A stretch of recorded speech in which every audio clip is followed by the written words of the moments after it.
What is going on, everybody? Welcome to the show, that reselling show. We're back.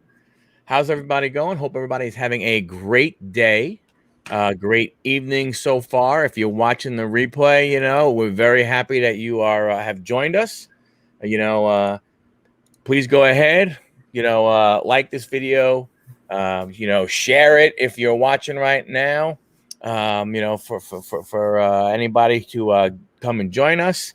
And again, like, subscribe. You got all our channels are in the description. Please check us out. With that, I got one of my brothers hanging out with me tonight. Oscar, how you doing, buddy? I'm doing good. What's up, everybody? My name is Oscar. I'm Cubanaso, one of the bad boys of reselling. We don't have a title for this show, but we do have a couple interesting topics that me and Mike we started to get into backstage. But it's like, what, we gotta stop, right? We gotta stop. We gotta wait for the show because these are things that if you're a reseller, if you're an entrepreneur, if you're pretty much somebody that has a part-time job, has like a secondary hustle, anything like that possibly interests you. And on top of that, it's trending. Yeah, they're trending stuff. As you see, one of the legs in a three-legged stool is missing. Mr. Juan Wanson, and we're hoping everything's okay with him. Hoping for all the best. Neither one of us really heard from him today, so we're just hoping that everything will be okay. So we're gonna put his face on milk cartons. Yeah, but I don't know. Maybe he got swallowed up in the armpit of America. The armpit of America got him in a headlock. So, couple things for tonight. Some big things that were in the news and everything. And I would say, it's one thing from each of the two, most popular selling platforms, one from Amazon, one from eBay. And we'll start with the Amazon one, but it is with the news that Jeff has decided to step down and, just be on the board. And, there's a lot of talk about, what that's going to do to Amazon, how is it going to affect how they, the change to the business and everything. And, I was thinking about it and stuff. And, I think it all real boils down to who they put in that lead spot. I mean, I think it's easy for us to speculate, good things are going to happen because, a new fresh voice and new fresh ideas and stuff. But then there's all people who go and say, hey, hold on a second. There might be people who think, what Amazon was doing, maybe trying, bring the reins in a little bit. The Amazon was letting too much stuff go ahead and happen and everything. Me personally, I don't think it's going to affect me that much personally, unless it gets to the point to where they start restricting more of those categories that, that I've already, spent time working hard getting ungated in. I think that could be, a way. I think, but then I think that's one thing. But again, if depending on who you put in play, up in that seat, the smaller time part-time person, it could hurt them tremendously. So I'm up in the air about it. I really don't know. What do you think? What do you think, Oscar? Well, it's interesting because I was reading the statement that he gave that he will be stepping down, and from what it seems like, the person that he's selected to basically fill his role as CEO of the company is somebody that was there along the way and played a big part in innovation. So immediately when I hear that he's talking about innovation, I think obviously changes are coming, right? Mm-hmm. Now, it's maybe something that doesn't affect us as resellers that sell on Amazon, but when somebody says changes, it does make a lot of people uneasy, including investors. So, it's there is definitely a spotlight on that since, Jeff Bezos basically brought that company from the ground up, but sometimes maybe it is at least for the future of Amazon, it could possibly be a good decision to have somebody, a fresh pair of hands, to come on board and then take Amazon to new heights. That's just my take on it. We don't know. It's kind of still fresh. We don't know exactly. Nobody knows. I mean, basically, they're not putting out much information on that, but I'm sure that over the next few months we'll see, because I think that they said third quarter of this year. Yeah. So we'll see. But this person maybe could take Amazon to new heights. I don't know. Like I wonder. When you look at things that were happening, right? You heard about buying up the more jets and stuff like that, and the different things that they were doing. Along those lines, and you. It sounded like there was some big things in flight in the process. Why would you walk away now from that? You know what I'm saying? Why would you? It just seems it. I don't know. I don't know if the see, there's that insecurity, right? And right. Nobody knows. Right. I don't know. And I don't know. Again, if it matters, like you're saying, with the person that he's talking about bringing on, maybe that person has been a person that has been essential in the future planning, right? Mm-hmm.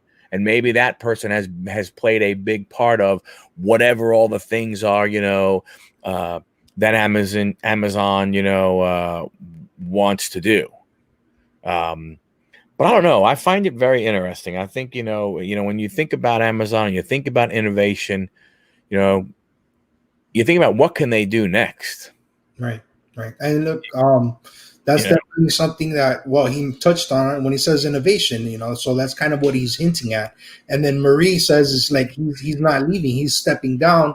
And this person has played a huge part in, the whole innovation. And, Amazon is just a company that, took an online platform and then innovated it, right? Yeah. They set up their logistics, they set up their fulfillment, they set up everything in a way, and it was something that was new. I mean, that's why Amazon is Amazon, right? But I'm curious to see where it goes.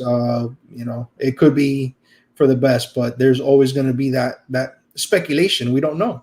We're just going to be able to speculate. Yeah, well, and like I said, you wonder what it really makes you wonder what is next.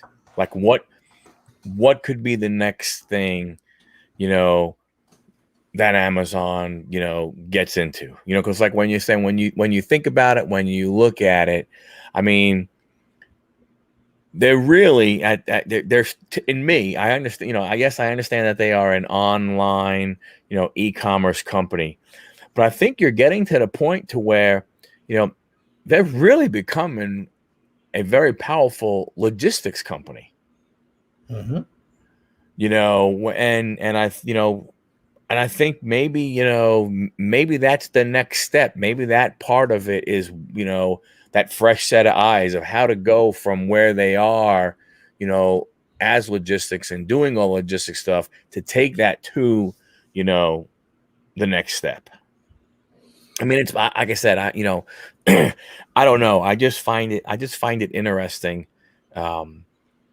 It's funny. A lot of times when these big companies like this, when the CEO, when the big guy or girl is, stepping down, they kind of, like the public kind of sort of has an idea of who it is. Mm-hmm. When Jack Welch was stepping down from, GE, you knew who was trying to get that position. You know what I'm saying? When you look at those types of things, a lot of that stuff has always happened. When Bernie and Arthur was stepping down, from with Home Depot and stuff, people knew who they were talking to and stuff. It's somewhat a little odd that, it's a mystery with this company. This is not, this is not Bob's Big Boy. You know what I'm saying? This is not, this is it's Amazon.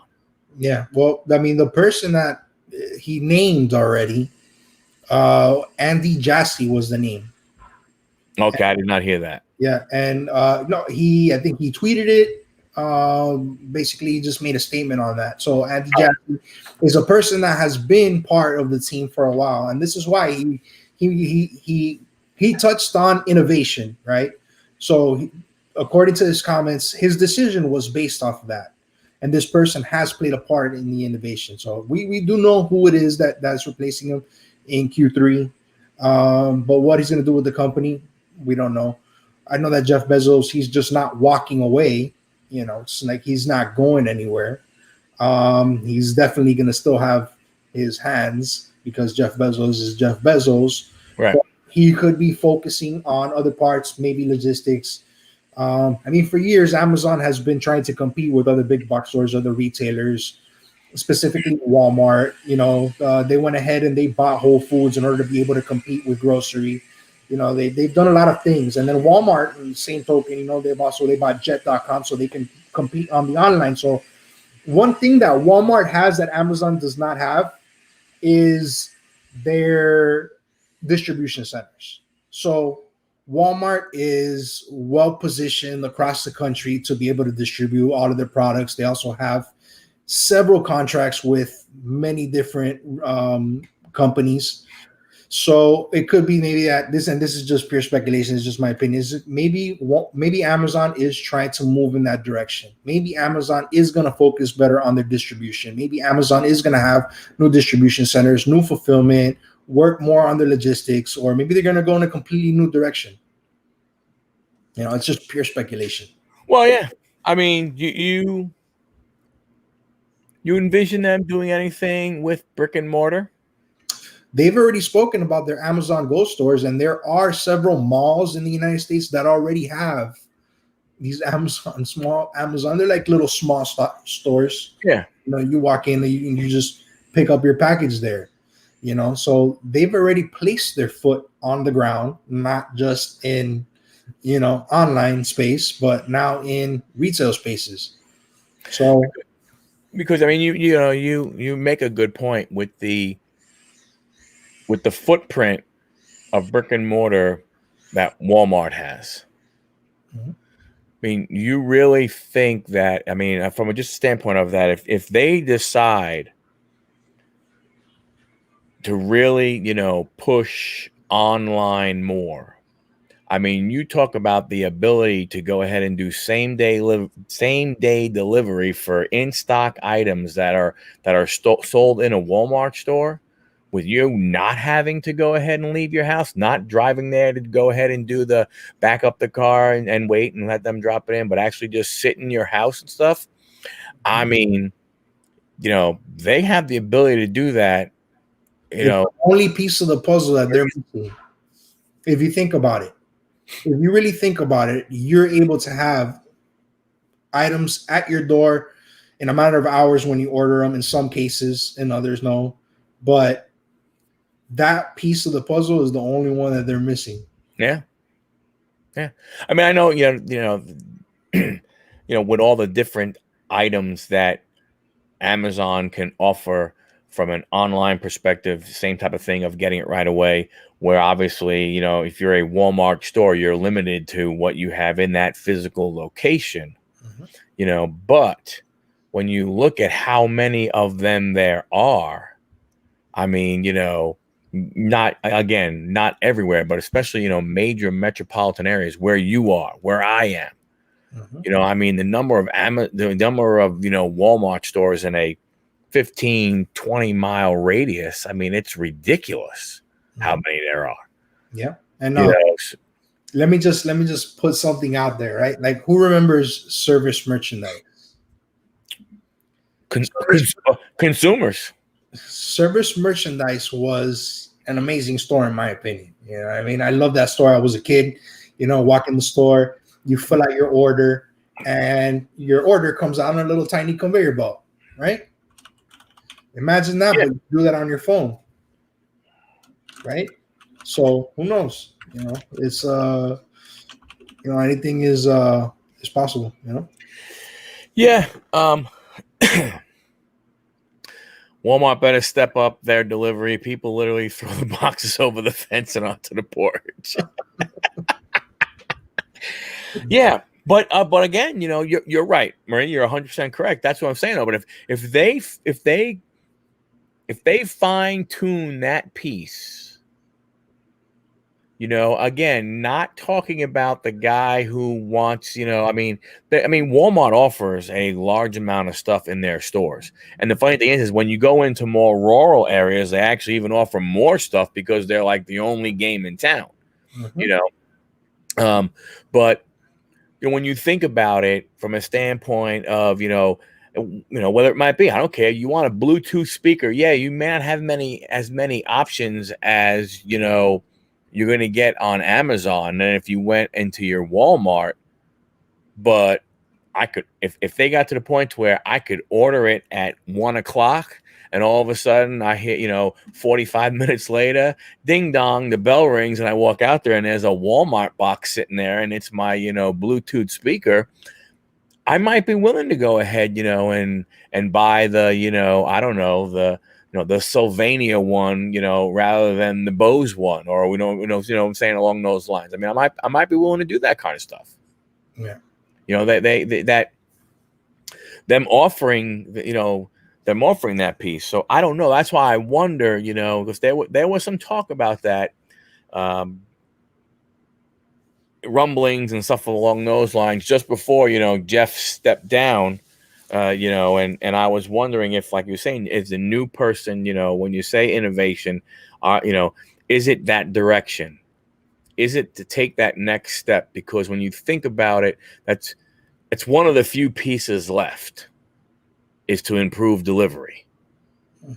Right? I mean, because, it's not like they're going to, unless they plan on getting more into manufacturing and having more Amazon basics or Amazon branded products, that could be the one thing. But other than that, getting the product to the market, getting the product to the end user is really the one thing that they can, still improve on. Yeah. Now think about this. Now this is just purely speculation. What if Amazon had? Yeah, that's just we're gonna speculate all night, right? Everybody, that's all we're doing. But imagine that Amazon was, or maybe it already has a plan to be able to reach all of these storefronts in your local area and my local area, and then sell their products for them. You know what I mean? Online. So maybe all of these retail stores that we have in our area, maybe, I don't know, let's just name one, like, what's the name of that store? There's one that they just sell collectible action figures, right? It's down the street from me. Maybe that store doesn't have an online presence. Maybe Amazon is going to reach out and offer solutions to them, offer solutions to all of these stores so that they can have an online presence. Obviously, Amazon is going to be on Amazon's storefront, maybe, and they're going to have access to all of Amazon's customers.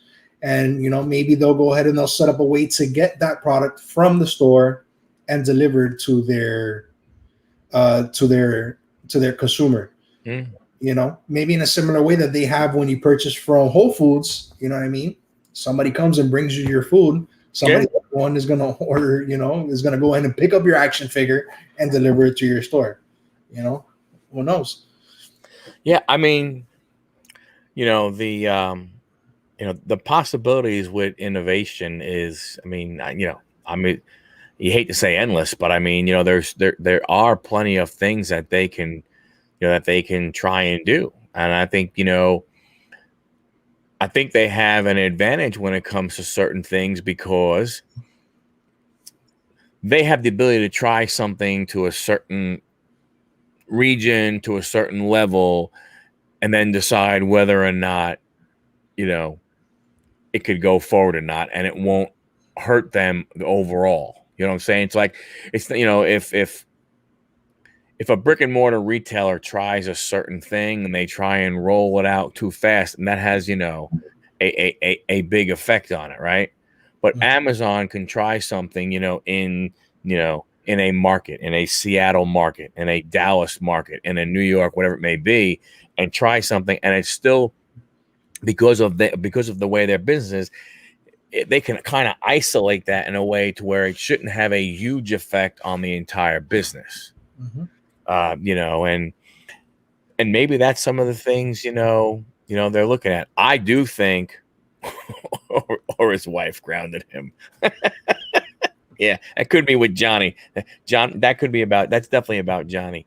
But I think, again, Amazon can go ahead and do those types of things. I think they can try things to a certain level just because of who they are. I mean, and who knows? I mean, maybe it gets to the point to where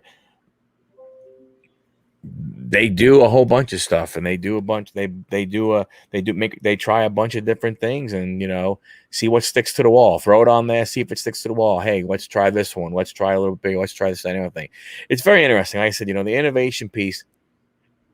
It's weird about thinking about that when you're talking about an online company. It'd be different if you think of Walmart, right? When you talk about innovation, we're going to put more self-checkouts. We're going to do things differently. You know what I'm saying? We're going to improve the experience. We're going to innovate the experience, in a store, right? Hey, we're going to let you, I went in the other night and I didn't even realize. Did you know that? I don't know if maybe I did not know it. First time it ever happened to me. Did you know that Walmart has mobile checkout? Mm-hmm. Yeah. Yes, we were walking around. My son and I were walking around. We were in there the other night. We had a bunch of stuff, and we were looking. I kept looking for a cash register, and as I was walking down, and I hear a guy going, "Sir, sir, sir." So I'm like, "Well, I'm a sir. I guess I'll turn around and look." And he goes, "Hey, you checking out?" I'm like, "Yeah." He goes, "Come on over, right here." I had a shopping cart. He had some Walmart bags in there. He takes the scanner out. Bing, bing, bing. We put it in bags. Put the card in. He's like, "Okay, have a nice day." Mm-hmm. And that's the first time I had ever seen that in a Walmart. I thought when you first said about the mobile checkout, I thought you meant like check out through your mobile phone.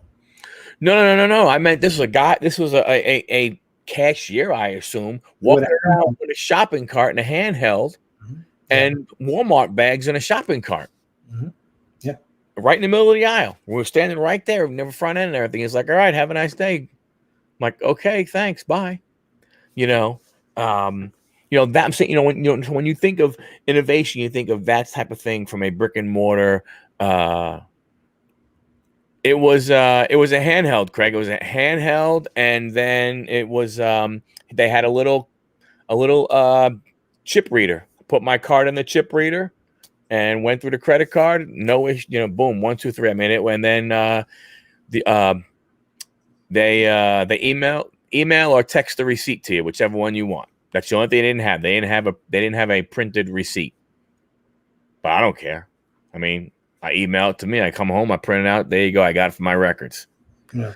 Well, Yeah. So sometimes they do have, because it hasn't been only in Walmart where I've seen that. I've seen it also in other stores where they'll just come and they'll just scan all your stuff. And I don't remember if it was Sam's. I think it was Sam's. Well, I mean, Walmart, Sam's, same thing. I think it was that they came in, they just scanned everything with the handheld, and then they actually did print a receipt, and they gave me a receipt. It was like, I guess the handheld was probably like this big, so it had to be a tiny roll, right, that it had inside. Like a calculator roll. Yeah, so that's what they printed out. And yeah, you can check out with your app on the phone too. And then you just walk out with the receipt that shows a little barcode on the way out in case they ask you for a receipt. You do the Walmart Pay, and it links directly to the card reader that they have at the checkout. So with the Walmart Pay, you pay with the app, and that's it. Oh wow! I've had. I don't think that all of the people they're being trained on that.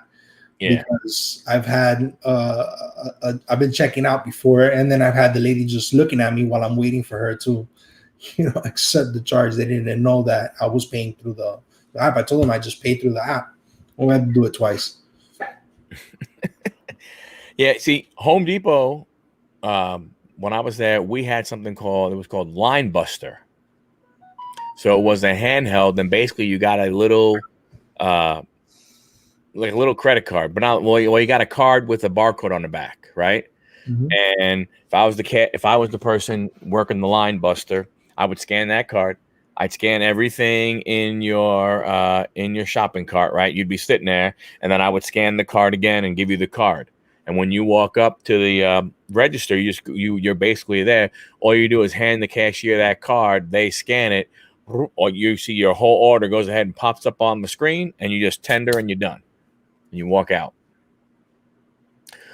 So it's an innovation. It's cool stuff. Like I said, though, that's the one thing that gets me is when you think of Amazon, you think of online, so you don't really think of brick and mortar, and you think, what innovation can come next. Right. Well, we'll just have to continue. Well, what this new person, Andy Jassy, decides to do Q3. But on the same token, I mean, we're talking about innovation. eBay is also doing their own innovation. Yes, they are. Yep. Yes, they are. I received the email a couple of days ago, and then now we all know, everybody knows that it's no secret, that cards, baseball, well, not so much baseball, but basketball and football, Pokemon are extremely popular and getting harder and harder to find in all of our stores. So I think that the same way that eBay was seeing the success that StockX was having, and they decided to do away with their fees on shoes over $100, eBay decided to find a way to be able to captivate and to tap into that market of the cards with their new shipping.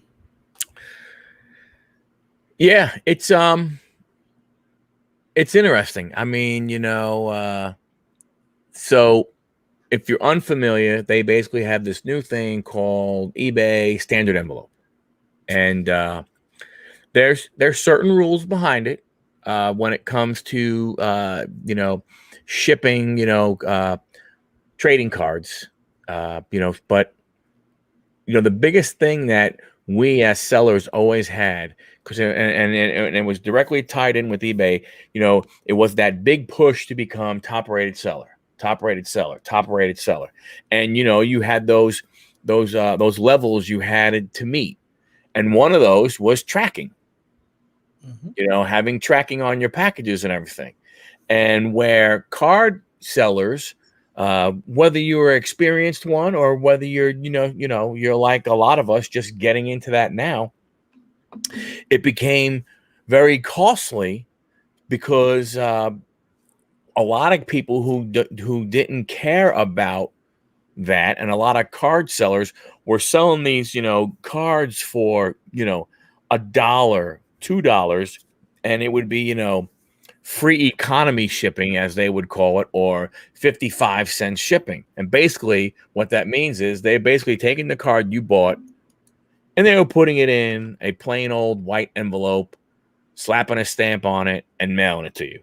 And those of us that wanted to get into that but had top rated seller, we couldn't take a chance. So now we had to go ahead and, take that card, and rather than charge $2, we had to charge, $5 free shipping. But we were going to go ahead and take that card, and we were going to buy first class shipping, to send it to a customer. This way we had that tracking. We can keep that top rated seller. So this being able to go back now and sell a trading card for $1 and one card, and I believe it's like 51 cents or something along those lines, and have tracking is big for for a lot of resellers.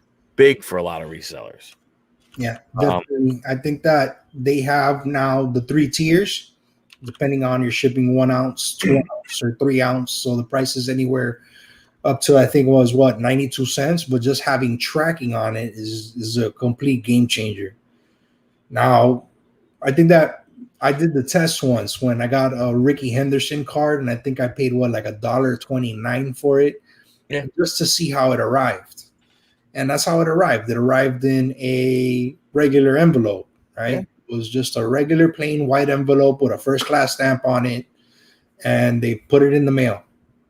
Now, the only concern that I have with the way that these cards are going to be um, sent out is, let's say, for example, somebody pays $19.99 for a card and we ship it out. And we are to go ahead and stick it inside of an envelope with tracking and send it out. Yep. My number one question is, because we all know that USPS, they use mail sorting machine. And in some cases, these mail sorting machines have these wheels, right, where it continues to spit out all the envelopes that come through it. My main concern is going to be any damage done to the card. I'm wondering if, because it's going to have, I have not used the service yet. I have not listed a lot of sports cards because of the shipping beforehand. But I have a few on there. I haven't had any sales yet. But I am wondering if, because it's not going to have a stamp on it, and it's going to have, I'm assuming it prints the same type of a label as if it was a normal, first class shipping label. Maybe that'll go differently. Maybe that doesn't go through a sorter. I mean, maybe you could be right because of the simple fact that it has tracking. But I mean, we still know that they still use sorting machines for packages that do have tracking. Now, maybe it's not the same type of machine. Is it going to pass through something else? But I guess we'll just have to find out. Yeah, because when you look and when you read the rules and stuff along those lines, the number of cards you're allowed to put in, it's only allowed to be certain thickness and everything, and it has to be, it's for non-graded cards, so it's not in a card in a slab, so it is just it's different, right? It's not a card that's going to be in one of these. It's going to be just a plain old card. I'm assuming you can put it in a in a penny sleeve and stuff. But there's even talk about, like, well, if you're going to use top loaders, you're only allowed 3 cards in an envelope. So there's different things and everything. And again, I don't know how it's going to work. Marie said it's still going to go through a sorter. Flipping Sports Guy, he was saying, barcode on it looked like a business mail. We'll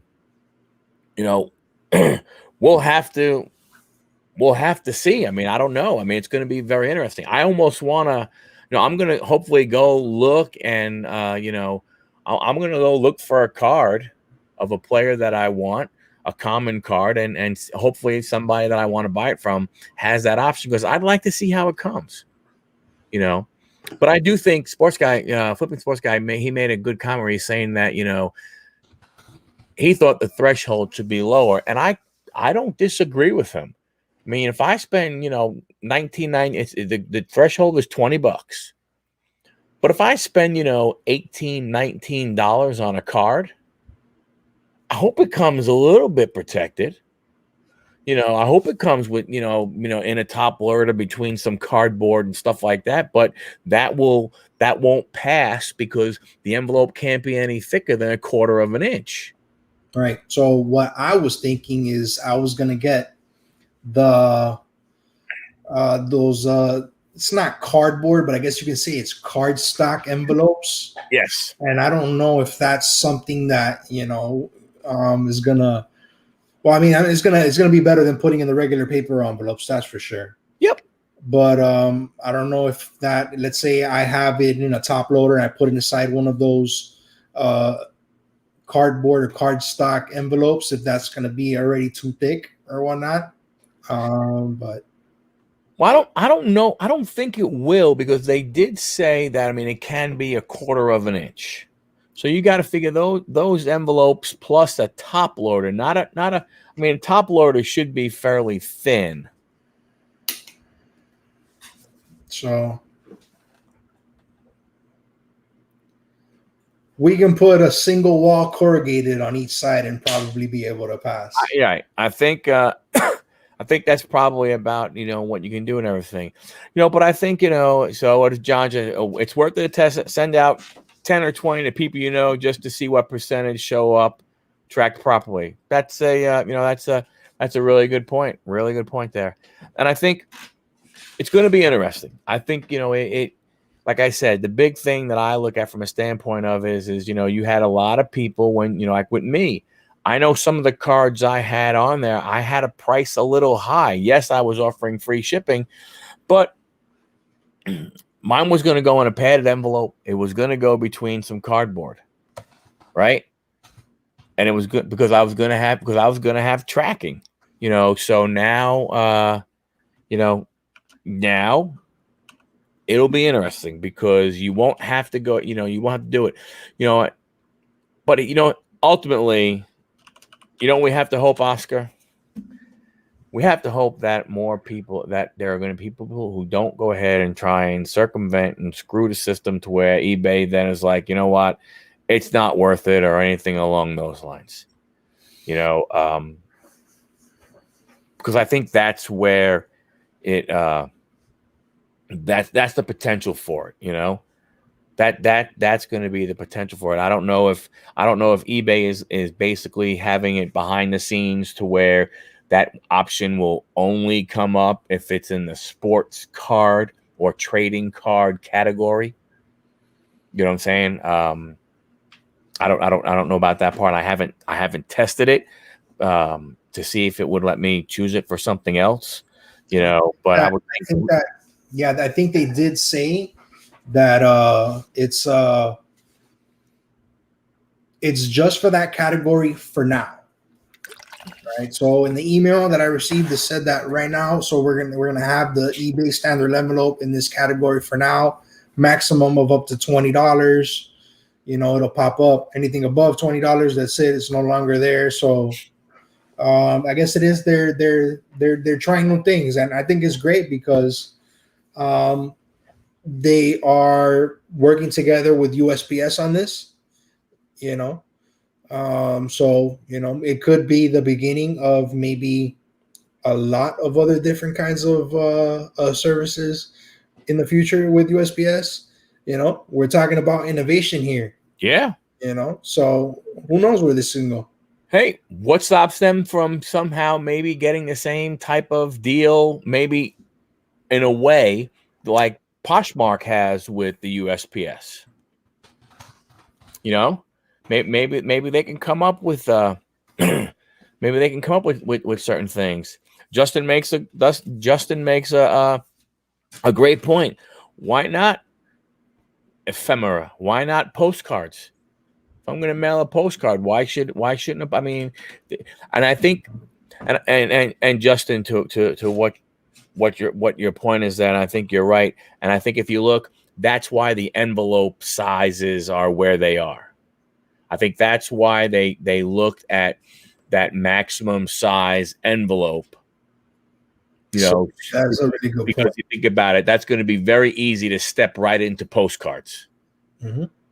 Or right into certain thing, right into that. So, I think, it's definitely a step in a direction where, because you think about it, if they were thinking, narrow-minded and just trading cards, they could have said the envelope can't be any bigger than 4x6. Right. Right. But they didn't. They went bigger because they know, that they're going to be able to open it up for a lot of other stuff like that. But I mean, I'm looking forward to it. I'm looking forward to seeing what happens. I mean, especially, like I said, as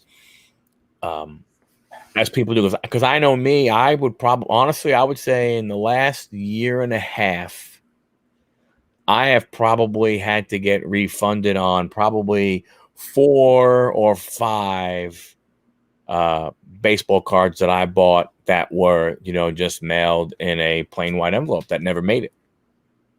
Mm-hmm. And would it have done different? Would it be different if this was back then?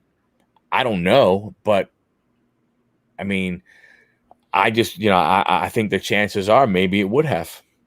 Maybe it would have worked, because I'm still wondering if it's going to go through. I know somebody made a comment, well, all envelopes go through sorters and stuff. And I don't know. I don't know what the sorter looks for.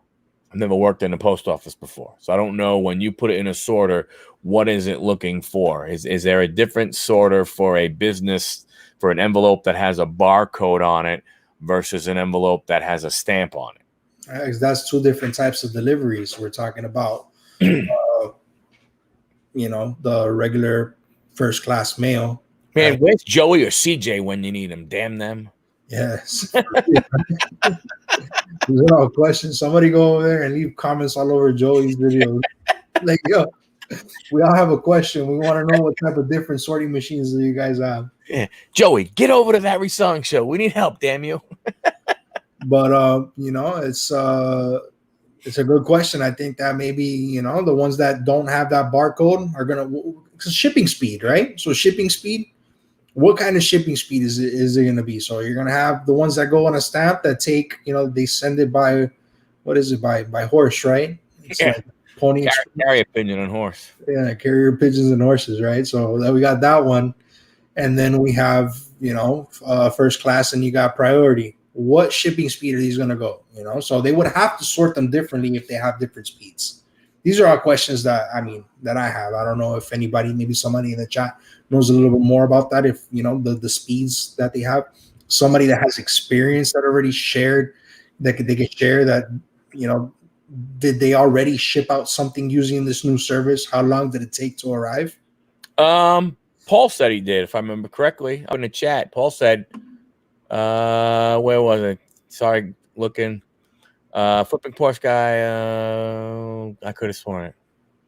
Oh, he said that he sent one out. The tracking did show delivered. He said not sure if it was by mailman or the office when they drop it in the bag. So I mean, Paul, the flipping sports car. I mean, there's a guy right there. He does it and everything. Like I said, and I know he was in here earlier. Pittsburgh, Anthony. He does a lot of cards. Everyday Hustle and Nate, he does a lot of cards. They were talking about it the other night, and how, they've gone ahead and, changed a bunch of their cards, that are that $20 and below, to do it. I mean, now you think about it, someone has to think and go, hey, left Philly, 128, arrived Tennessee, 2-2. That's pretty darn good, man. Yeah, that's 4 days. Considering that's close to priority mail speed. Yeah, I mean, and Philly to Tennessee, that's not right around the block. Yeah, considering, we still know that they still have some delays. Yeah, they're still backed up. I mean, CJ let us know it's like they were doing December 15th still, like 2 weeks ago, but they've gotten a little bit better, but they still have a lot of work. Yeah. Yeah, and I wonder, now we think about it, somebody's going to have to think real hard, because you're like, man, do I sell this card for $22 or do I sell it for $19.79 or $19.99, and go ahead and, and get the less shipping. Yep. Here's my question, and I didn't read super deep into it. Maybe you did and everything. But when you're looking at the prices, and it's the 50, the 70, the 90, in that range, is that my price, or is that the buyer's price? Well, that's what they sent to the sellers in an email. Right. So it looks like it's a flat rate type price for us sellers. But does that mean the buyer pays the exact same thing? See, that's the thing. I think it's still going to be up to us to decide if we're going to charge shipping or not. And will that affect? Can I put a card that's $20 and charge $170 for shipping? These are questions that I want to know. But you had said something, and I was gonna touch up on something, and I completely forgot what it is that I was going to say. But man, I know that it was a good question, but I don't remember what it was right now. Well, whatever, we'll get back to it. Well, like I said, that's what I'm curious about. I'm curious about now. And think about it, like I said, depending on if you're charging shipping or not. Somebody might say, hey, I could sell this card for $21, but I'll just sell it, for $19.99 because now I'm actually going to make more money because I'm not going to have to pay the $3 in shipping. I'm only going to pay 90 cents. You're going to make me forget again. All right. So here's another question. Can I offer let's say I set it up for auction, right? Let's say it's an auction and it goes up above, let's say it sells for $23. Can I offer a partial refund to get that under $20? And then still have that shipping service available to me? I tell you, all kidding aside, everybody now can see the type of things that I try to do to come up right. with to keep money in my pocket.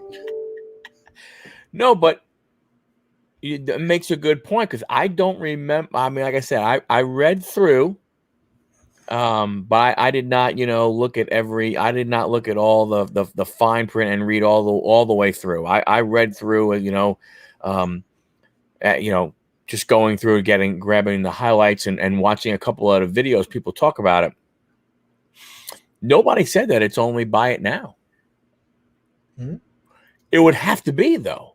How could you do that on an auction? You can set it up so that, that it recognizes the shipping options, the same way that, let's say, you would put in the weight and the measurements of the package and it'll automatically generate the rate for you if they wanted by clicking off something in your My eBay when you're setting up the listing. The same way that I guess back end will be able to recognize if the price was in the $20, whether or not to populate it or not, the end of the auction. Yeah, but think about it. How do you do that? Because if you're charging shipping on an auction and you put it in there, right? Let's say it was an item that was, let's not talk about sports cards for a second, but let's say it's an item that's 1 pound, 7 ounces. You put that in the description, you already see what the shipping is going to be to your house, right? It's going to be, whatever, $3.47 or $10 and change or $9.87, whatever it's going to be, right? That shows on there for you. But if you do a trading card, what's it going to say? Hey, if it's going to say below $20, 79 cents, above $29, above $20, $3.43. Because if you're going to charge shipping, it usually tells you up front. You get an idea of what shipping is going to be. So that's true. It's been interesting. But again, I haven't seen.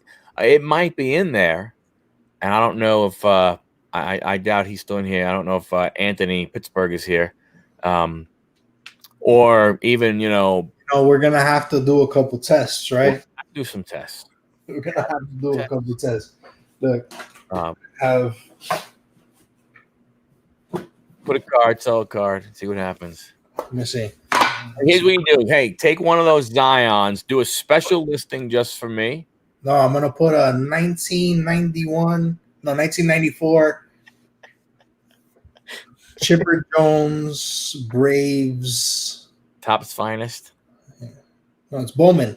Oh, Bowman. Yeah. Or we'll do a Dan Marino. Dan Marino, all right. And nobody wants Dan Marino.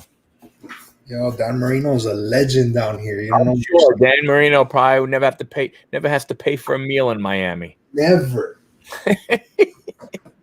That guy wakes up and goes to Golden Corral and eats all he wants and doesn't pay for the buffet.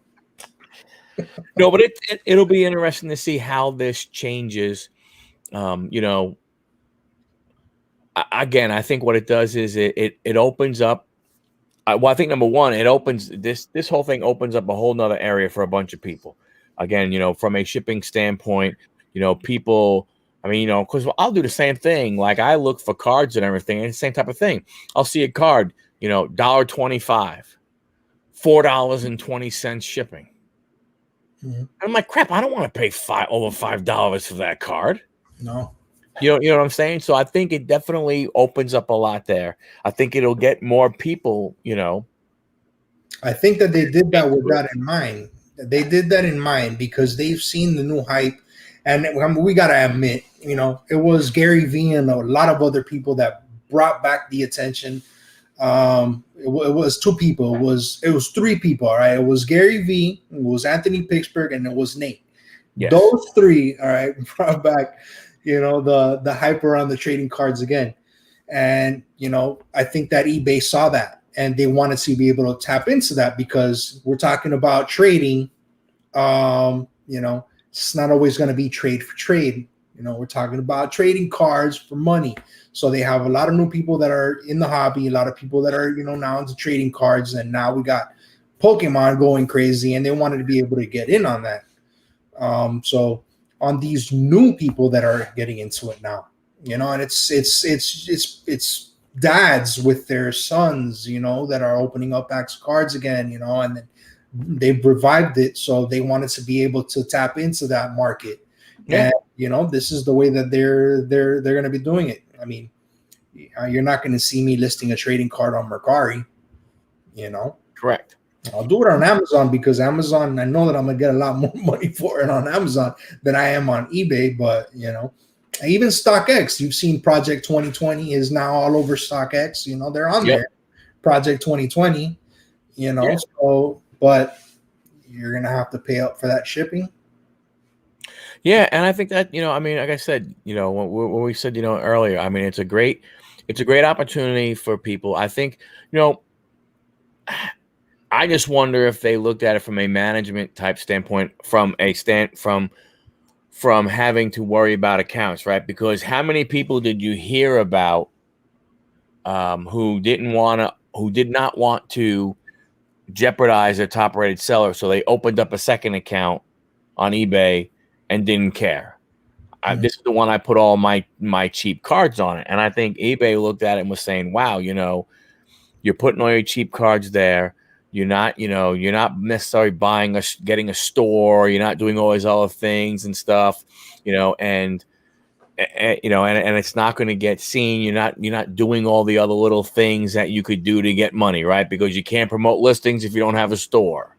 You can't do, all the things you can't do that eBay can make some more money off of if you don't have a store. So it makes sense for them to figure out a way to work with USPS, get this discounted rate, allow all of us that want to sell those $5 cards, $3 cards, $2 cards, and open up a whole new market of buyers. It's not just sellers, it's buyers. How many people looked online, like I say, like me, that card that was $1.25, I'm not buying that card for $4.25 shipping. I'm not paying $5.50 for that card. But now that card is $1.25 and shipping is 58 cents or 59 cents, under $2. Hey man, boom, buy it now. Thank you very much. Right? I'm not gonna really think that much about it. I would, without thinking about it, probably spend $20 a week, just on getting a couple cards. I mean, this is me thinking the mindset of somebody that, is actively buying and selling cards. It's like, I'm going to go in there and I'm going to spend $20 because now I know that with $20, instead of me getting 4 cards, I'll probably be able to get 10 cards. Right. See? So Yeah. And I think, and then turn around, you and I as the sellers, now we can list more cards, or we could do things, what I'm saying, and feel comfortable in the price that we're charging, and not having somebody go and look at that. It's $5.99 for that card. What a bunch of crap! That card ain't worth $5.99. You know, you know, you know what I'm saying? Kobe White, you got a couple different cards there that Right. Am I gonna pay $6 for it? No, but I'll pay $2 for it. Yeah. So I think it's good, and I think it does set them up.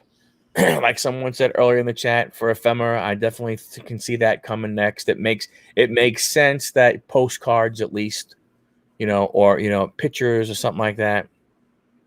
So I mean, I think it'll be, it'll be a good thing. I can't wait to see, as we see more people using it. Hopefully, as we see, the Anthony's, the Nates, Paul, I think Craig even has been selling some cards. As we see more people and see what their experience is with it, I think that'll be a good thing. Now I just got to go out and buy new friggin' size envelopes. and a card scanner. Right. Yeah. I got 1, 2, 3, 4, 5, 6, 7, 8, 9 660 count boxes, and then I got 5,000 packs in the garage. I'm telling you, I got cards. Yeah. As you guys saw me and Mike opening up some cards, and we've done it a couple of times on different videos. We did it once on my channel, once on his channel. Yep. We start opening cards and then we don't stop. I mean, that didn't stop after that show. Yeah.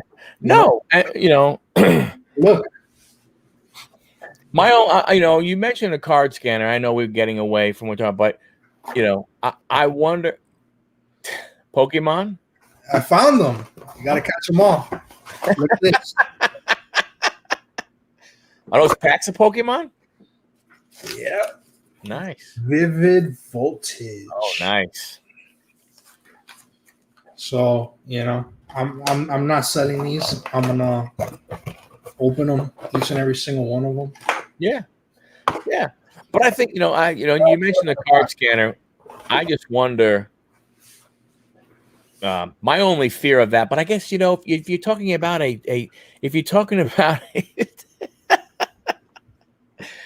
Oscar, the chat. This is, my goodness gracious, buddy. What? The chat, Louis, damn, Nana, come on. I see you. One or two I see. And I guess if a card, I mean, honestly, a card scanner makes sense. I wouldn't put an expensive card through. No. I mean, if you're talking about cards that are $2, $3, you're going to sell even $4 or $5. I mean, why not? Boom, boom, drop them in. Think about how fast you could, rather than having to take a picture, flip the card, take another picture, download it from your phone onto your computer, crop it, make sure, I mean, if you do a scanner, you're definitely going ahead and getting through a hell of a lot quicker. Yeah. So that's, I mean, of course, it's going to be just for the $20 and under. If I got something like, I don't know, a Luca, if I got LeBron, whatever. If I have a card that I know has value, I'm not going to run it through a scanner. I'll probably get those graded. But for the cheaper ones is definitely the best way to go, because just pass them through or put it inside a penny sleeve and then pass it through. Because even the scanners, some of them have rollers on it.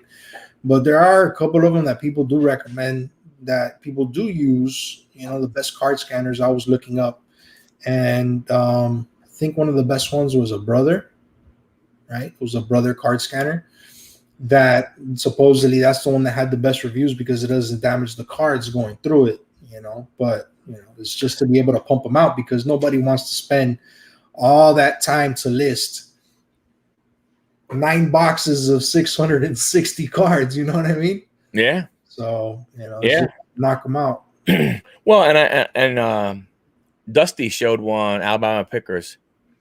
He showed one on his on his channel, and he was doing postcards, but his had a form feed, well, a bulk feed where he could put, I forgot what the number was, maybe 50 postcards or something. Put them in and just hit start, and I mean it went right through. And that, I guess the one he had, it does the front and the back at the same time. Yeah, I have one actually. Now that I think about it, I have one that you can actually put not a stack of. It's made for a stack of papers.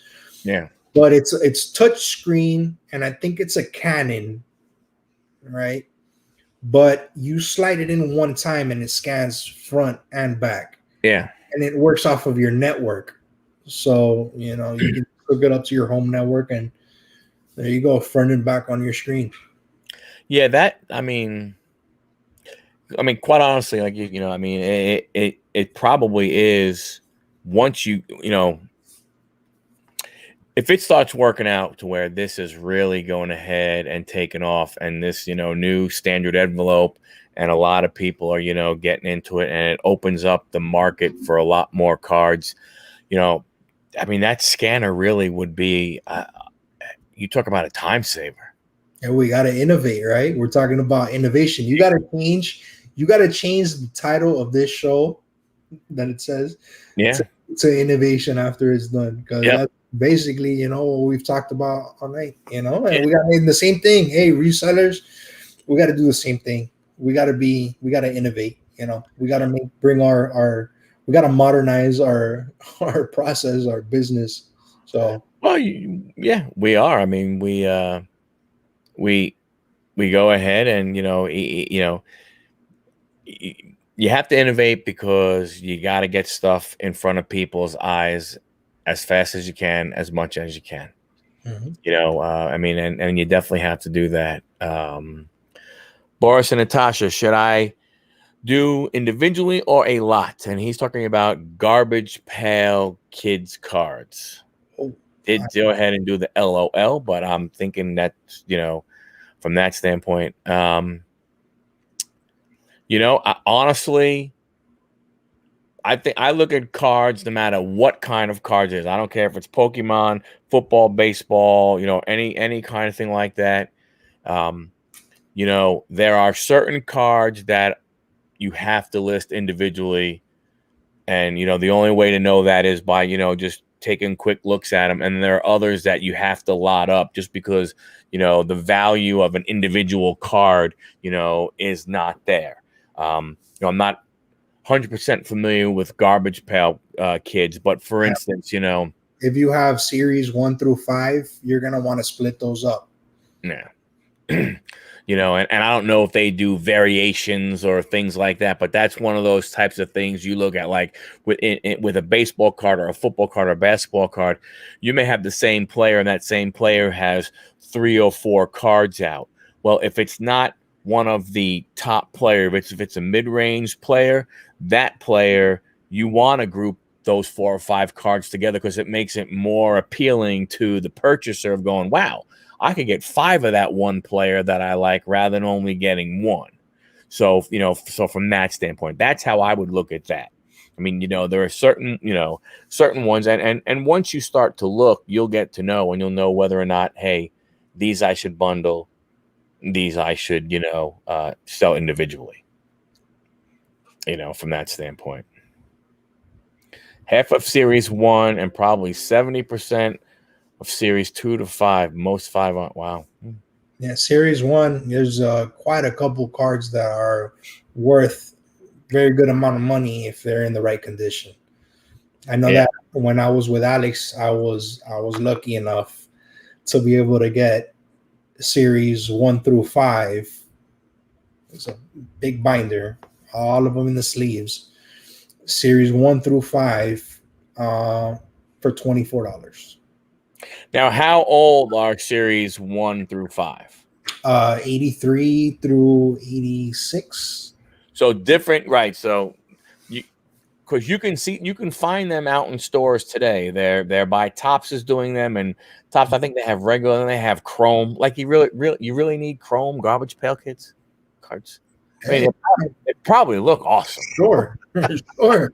Hey, you can get a garbage pail prism. They can do garbage. Panini can do garbage pail prism if they wanted to. You're right. They can do a mosaic garbage pail if they wanted to. You know what I mean? So why not? Dude, People mosaic garbage pail would be friggin' nuts. It's an auto relic garbage. What'd you get? I got a Genesis of a garbage pail kid. I got the disco ball. Yeah, but yeah, Nana, they are coming back. They are now. They are back out in the stores. But I think what Boris and Natasha Wheelan and Dealin are talking about are cards that are that those series were the first series to come out many years ago. So you're talking like 30 years old. Some of those cards. Well, actually, damn, getting there. Wow, you know what's crazy? Probably near. It's getting horrible because now like stuff's getting near 40 years old. I'm an 80s baby, so yeah, I'm an 80s baby too. So yeah, whoop-de-doo, 80s. These cards that I have are older than me. The cards are. Yeah. I don't have a lot of cards older than me. I have cards older than my kids, but I don't have a. I don't have a lot of kids. I have a lot of cards that are older than my kids, but I might have some. I don't know if I have any. Maybe I have one that might be older than me. Nice. It's a remake. 1993. Yeah, Nana, if we would have had a bunch of the stuff, I didn't have any kids in the 80s, but even if I would have just kept some of the crap I had in the 80s, holy smokes. Very nice. With the Coca-Cola. Yeah. I've had this since I was a kid. These are not that I bought them. Like, I have all of my cards from when I was a kid. I don't have all of my Magic cards from when I was a kid. So I have this card right here is from 1992.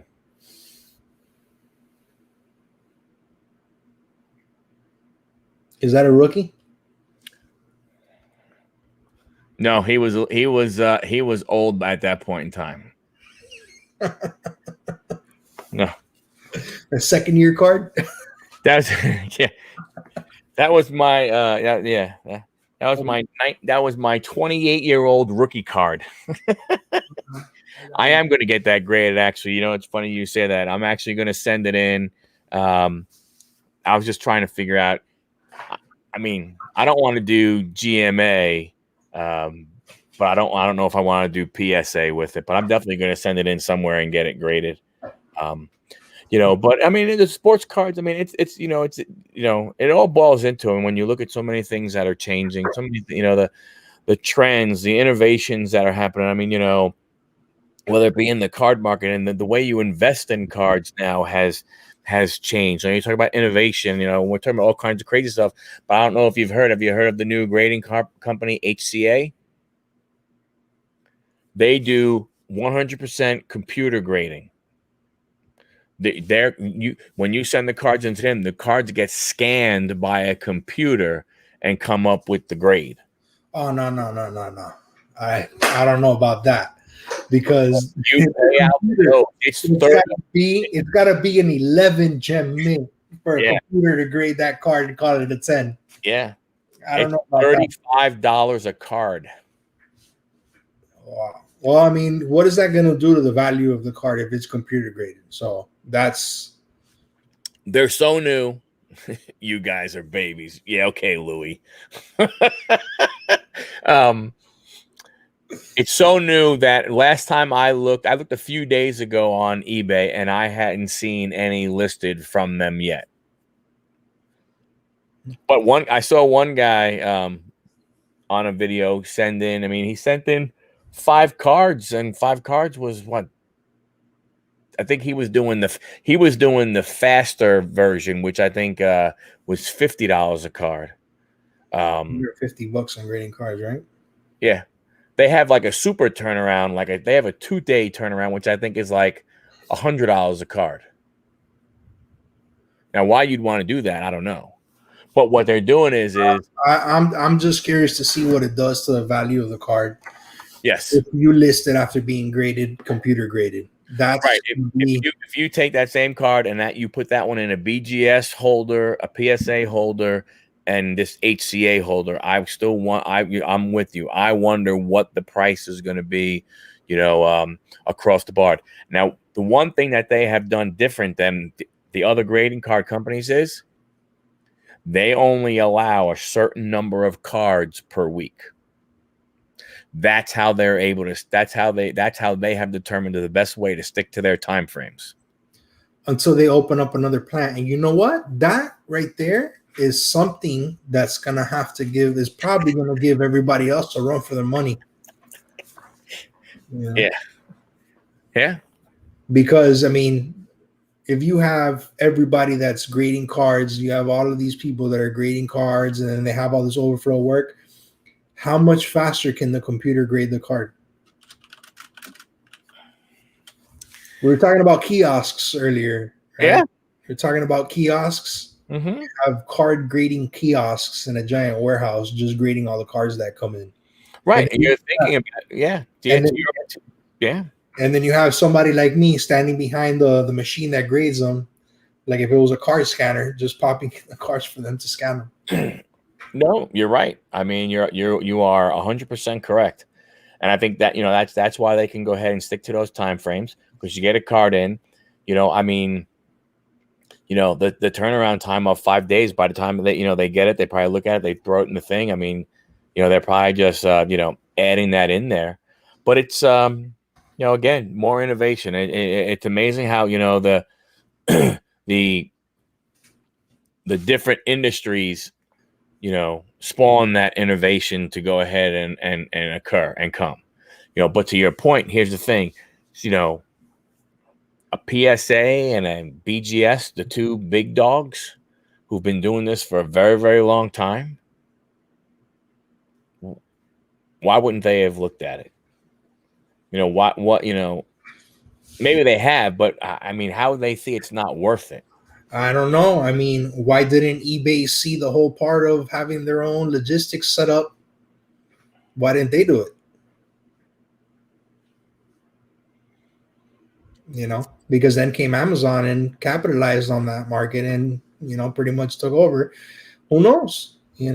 This company innovated now the whole grading process the same way that Amazon innovated Prime.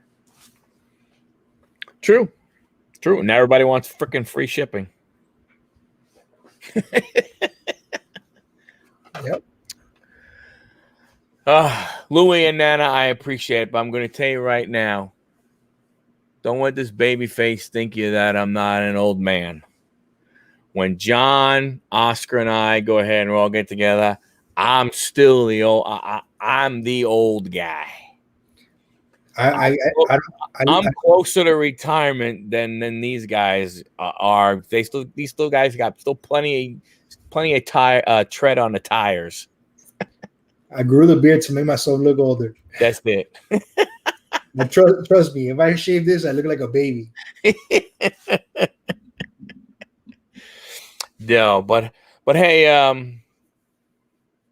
man, what a great show! Innovation, baby. We're innovating. We are innovating the YouTube reseller shows. Yeah, innovation. Great show. Thank you all for that. For everybody that has come and stopped by, much appreciated to you guys. Can't appreciate you guys enough. Can't tell you guys. Come on, Nana. Can't appreciate you guys enough coming by and stopping and hanging out with us and letting us talk about stuff that we like to talk about. And we enjoy your guys, commenting back and forth. Thank you very much, Nana. Much appreciated. Yes, I hit 400 subs today. So thank you very much. Appreciate it. Couldn't have done it without the great moderator, Jennifer Hayes, the Queen Mod. Much appreciated. But again, thank you so much. Check out the rest of our, stuff. Check out Oscar's, stuff. Check out everything that we do. We love doing the shows for you guys. We're always looking for topics also, so please, hit us up, leave a comment. We go back and, we go back and look and see. And if there's something you guys want us to talk about, let us know. We'll gladly go ahead and do it. We want to go ahead and we want to bring people on. Even when there's three of us, there's room. We're comfortable with, wanting a fourth. So, Louis, you want to come? Nana, you want to come up? Paul, Justin, anybody, you guys want to come on our show? Please, please, please, go ahead and ask us. We want to go ahead and share more with the community and stuff. So, thank you so much appreciated. Oscar, what do you got, man?